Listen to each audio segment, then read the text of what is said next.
In February 1904, Crowley arrived in Cairo. Pretending to be a prince, he rented an apartment in which Crowley set up a temple room and began invoking ancient Egyptian deities while studying Islamic mysticism and Arabic. According to Crowley's later account, Rose regularly became delirious and informed him, "They are waiting for you." On 18th March, she explained that they were the god Horus, and on 20 March proclaimed that the equinox of the gods has come. She led him to a nearby museum where she showed him a 7th century BCE mortuary stele known as the Stele of Ankh-F Enkonsu. Crowley thought it important that the exhibit's number was 666.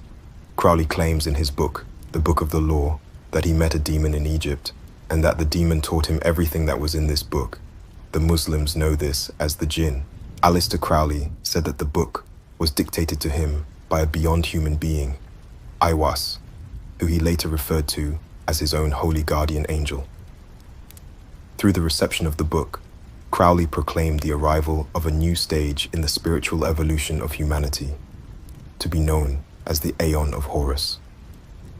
The primary precept of this new Aeon is the charge, "Do what thou wilt, shall be the whole of the law."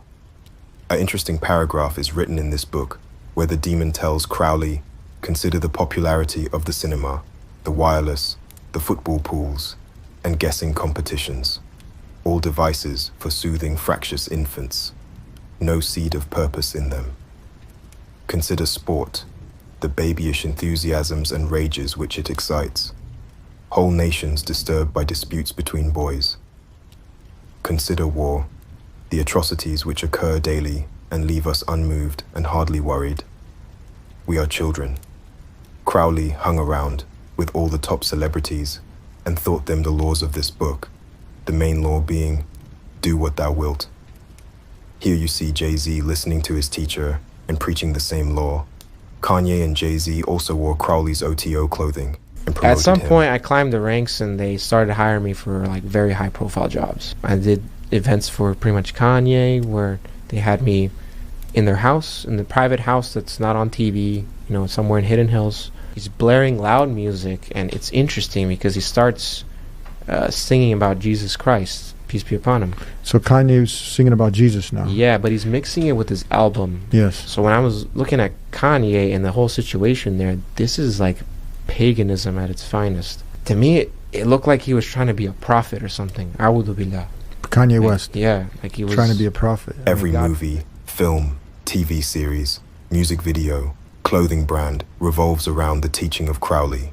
His demonic teachings influenced and gave birth to a whole culture of Satanism that has now gone mainstream. One of his students, Anton LaVey, the head of the Church of Satan, once said, "TV was the best thing to ever happen for us. People do not need to go to church to get their morals anymore." I've never seen any normal person do that.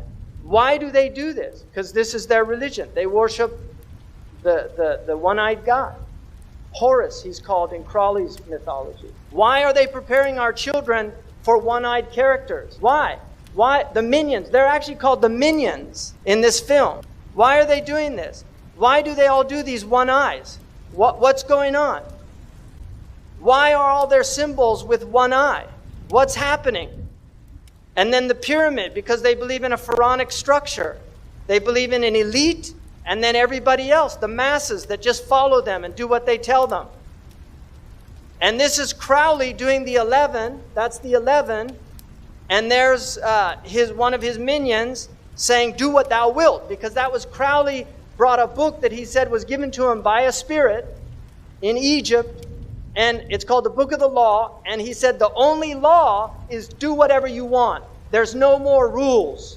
And this has always been what the elite have done.